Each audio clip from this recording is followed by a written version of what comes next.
Nous vous souhaitons une chaleureuse bienvenue au sein de notre cabinet Granov RH Academy. Notre vision est de former, de charger des suivis et de l'évaluation de projets qui soient compétitifs et complets. Et comme disait Ray Kroc, un entrepreneur et homme d'affaires, si vous pensez que la formation coûte cher, songez au prix de l'ignorance. Malheureusement, aujourd'hui, les gens n'aiment plus apprendre. Or, Gustave Thibon disait déjà en 1903, rien ne prédispose plus au conformisme que les manques de formation. Si vous voulez connaître une percée dans la vie professionnelle, dans les affaires, vous devez apprendre. Vous devez apprendre. Donc, ces formations sont éminemment importantes. Et cette formation sera présentée par messieurs Grace Mabila Manienge, qui est formateur et consultant 1000. Pour tout ce qui voudrait entrer en contact avec nous, notre numéro est affiché au bas de l'écran. Et nous vous souhaitons une chaleureuse bienvenue dans notre 3e séance des formations professionnelles sur le suivi et l'évaluation des projets. Si vous avez raté des séances, veuillez consulter notre playlist pour voir des sessions précédentes.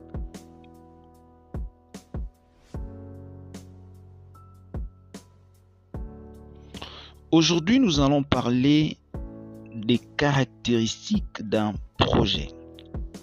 Vous devez savoir qu'il existe 7 éléments qui distinguent un projet des autres notions qui lui sont proches.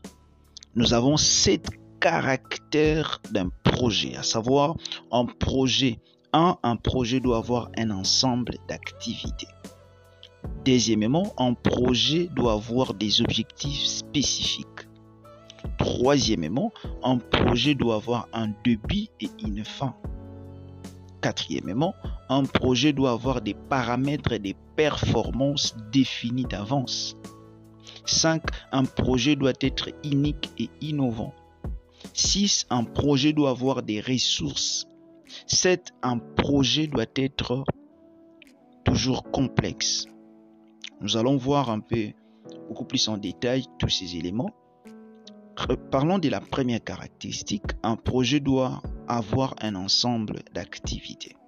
Vous devez savoir qu'un projet est caractérisé par de nombreuses tâches, des natures différentes qui devront être organisées, arrangées de manière cohérente et ordonnées les unes après les autres afin d'atteindre un résultat souhaité. Donc, si un projet est un ensemble d'activités, vous devez savoir qu'une activité est un ensemble de tâches. Par exemple, si vous mettez en place un projet portant sur la construction d'une maison neuve, vous serez amené à réaliser des activités ci-après. La recherche des terrains. Vous devez entamer des démarches juridiques auprès du conservateur des titres immobiliers pour obtenir les certificats d'enregistrement. Vous devez faire le bornage du terrain. Vous devez faire le choix d'un architecte. Vous devez élaborer. Nous avons l'élaboration du plan de la maquette. Nous avons les terrassements de la zone où s'y tiendra la maison. La création des fondations sur lesquelles reposera la maison. Nous avons le soubassement des murs, de la construction. Vous allez faire la création des dalles en béton armé qui fera office de sous-plancher pour toute l'habitation. Vous devez faire la pose de murs porteurs, etc., etc. Donc, vous avez constaté que toutes les activités que nous venons d'énumérer ont un enchaînement logique.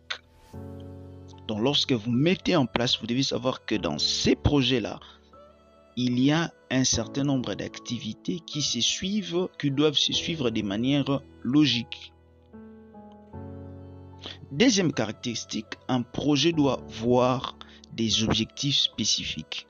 Un objectif, c'est les buts que l'on cherche à atteindre, le point où l'on se propose d'arriver. Un objectif, c'est ce que l'on vise. Et vous devez établir une différence, une nuance entre un objectif et un résultat. Puisqu'un résultat, c'est ce qui résulte, c'est ce qui s'ensuit même d'une intervention. Un résultat, c'est le fait, c'est le fait d'une action, c'est le fait produit par une action. Vous voyez, donc il faut établir une différence entre un objectif et un résultat. Troisième caractéristique, un projet doit avoir des ressources. Nous avons 3 types de ressources. Nous avons les ressources humaines, par exemple le personnel, les gens qui vont travailler dans votre projet. Nous avons les ressources matérielles, nous voyons le bien, nous voyons peut-être le véhicule, nous voyons tout ce qui est comme mobilier ou immobilier que vous allez utiliser dans votre projet.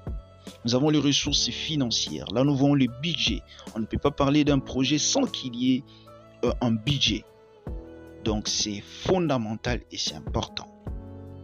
Quatrième caractéristique, un projet doit avoir un délai. Un projet doit avoir un début et une fin.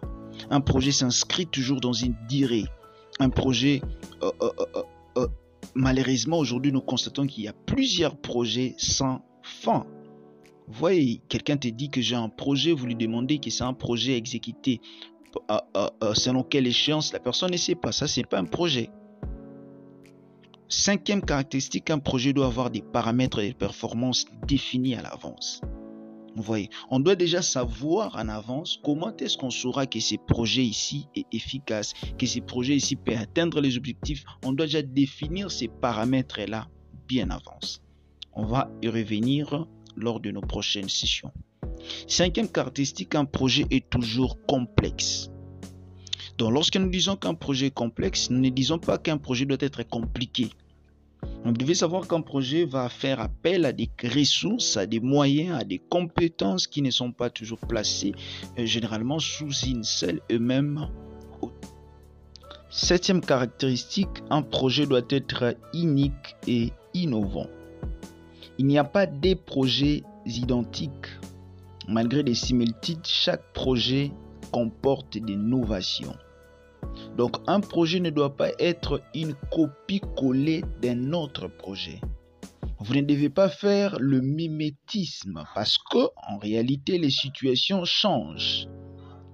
Il y a même un adage qui dit autre temps, autre mœurs. Donc, vous devez adapter votre projet à l'évolution de la société et en fonction de cela, implémenter dans votre projet des aspects d'innovation. De même, la nécessité de toujours tenir ou définir un processus complet de réalisation du projet de son lancement à son aboutissement. Voici à la fin de cette séance de formation. Lors de la séance prochaine, nous allons étudier les cycles de vie du projet. Nous vous invitons à vous abonner massivement et vous allez voir dans notre playlist d'autres séances de formation. Nous vous prions de les suivre également et cliquez sur la cloche de notification pour être informé de nos prochaines vidéos.